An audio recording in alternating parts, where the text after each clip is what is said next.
Termasuk Habib Rizik dijerat dengan undang-undang nomor 1. Stafnya Dudung bukan? Congosnya Dudung bukan? Pembantunya Dudung bukan? Apa legal standing dia melapor kalau dia bukan congosnya? Apa yang akan terjadi kira-kira di tahun 2022 ini terhadap upaya-upaya kriminalisasi ulama yang kita yakini itu adalah satu hal yang memang sudah menjadi kebijakan lah begitu ya rezim, meskipun mereka tidak pernah mengakui begitu ya. Kira-kira gimana pendapat antum, Ustaz? Ya, bismillahirrahmanirrahim. Assalamualaikum warahmatullahi wabarakatuh. Waalaikumsalam. Jadi kalau ngomong prediksi ini kayak penerawangan, ngeramal, padahal itu barang gaib kan, barang yang kita belum tahu. Cuman kita bisa memperkirakan berdasarkan pattern ya, pola-pola yang sudah ada, kebijakan selama setahun ini, atau bahkan mundur lagi kita bisa lihat polanya. Jadi kalau fokus tentang bagaimana masa depan, tanda kutip, masa depan kriminalisasi ulama kita terhadap oleh rezim kita, saya tidak ingin berburuk sangka, tapi sepertinya masih akan terus berlangsung. Sepertinya. Kenapa? Karena sekarang ini gini loh. Kita tahu bahwa kekuatan hegemoni kekuasaan dan sumber daya alam kita itu oleh kalangan mereka, ya kan? Dan baik asing maupun asing. Dan kekuatan yang menjadi bumper penahan mereka, melawan mereka adalah sebetulnya ada dua, TNI dan umat Islam. Betul. Tapi dengan peta TNI sekarang, saya segala hormat, mohon maaf ya, dengan kasatnya, dengan panglimanya, saya masih ingin berharap sebetulnya, ingin berharap ke TNI, karena biar bagaimanapun TNI ini kekuatan yang tidak bisa diabaikan begitu saja. Cuman dengan seperti yang sekarang, ya udahlah, kita serahkan pada Allah dan bagaimana Allah mengatur hati mereka para petinggi TNI. Nah, yang kedua umat Islam. Umat Islam ini sejarahnya memang selalu di depan dalam membela kebenaran, keadilan, mempertahankan negara, kemerdekaan segala macamnya. Nah, disinilah ketemu titiknya tadi. Kenapa saya katakan bahwa tampaknya tahun-tahun ke depan 2022 khususnya kriminalisasi ulama itu masih akan berlangsung. Karena para oligarki yang di belakang semua kekacauan ini, yang dengan uangnya nyaris terbatas itu mereka membayar semuanya, membayar jaksa, polisi, tentara, hakim, pengacara, media, wartawan, pejabat, bahkan sampai presiden semua dibayarnya. Yang menjadi watchdog-nya ini, yang rajin mengkritisi itu ya ulama, umat Islam ulama. Ulama itu kan sebetulnya pewaris Nabi. Mereka sadar bahwa mereka punya peran penting dalam menjaga akidah umat.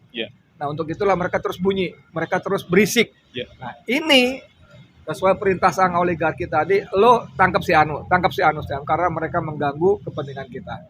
Kurang lebih kayaknya seperti itu kayaknya. Jadi kesimpulannya tidak jauh berbeda lah gitu pada tahun mendatang. Saya khawatir lebih dahsyat lagi. Justru lebih dahsyat ya. Saya khawatir ya, karena mereka pada melihat perlawanan umat terutama ulama itu yang semakin keras tidak kunjung mereda, walaupun dilakukan penangkapan, walaupun dilakukan stigma negatif, teroris, radikal, segala macam, mereka tidak kunjung kendor. Mereka akhirnya sampai pada posisi lu atau gua, to be or to be, lu apa gua, karena lu bener-bener ganggu gua nih. Nah, sekarang mereka diuntungkan dengan kekuasaan, dengan sumber daya, sumber dana segala macam. Mereka diuntungkan, dan pada titik ini kalau kita ibarat kita main bola itu posisi langsung 100-0. Kita ngejarnya, tapi karena orang Islam, ulama khususnya yakin bahwa Allah maha segalanya, 100-0 itu dengan gampang Allah balik. Insya Allah.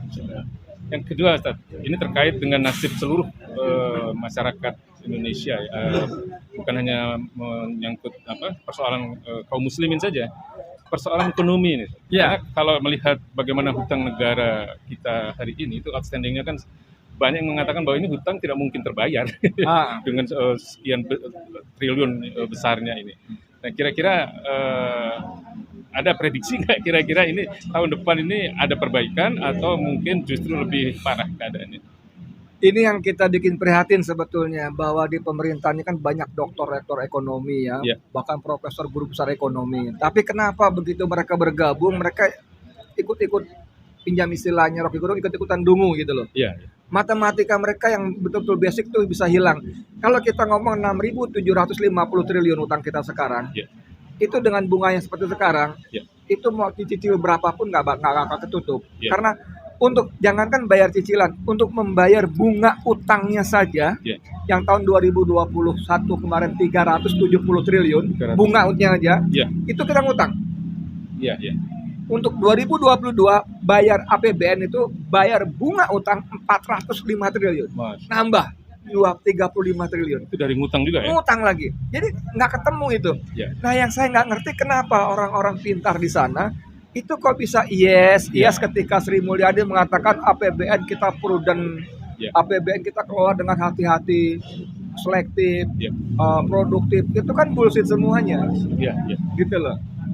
Dan kalau dulu penjajah datang dengan senjata, dengan meriam, kan sekarang mereka datang dengan pinjaman, dengan Betul. utang. Iya. Debt trap ya. Mereka udah jebakan. masuk debt trap, Iya. udah. Ngeri. Iya. Baik, mungkin terakhir pertanyaan, nah, kira-kira apa solusinya yang kira-kira umat ini harus ngapain gitu?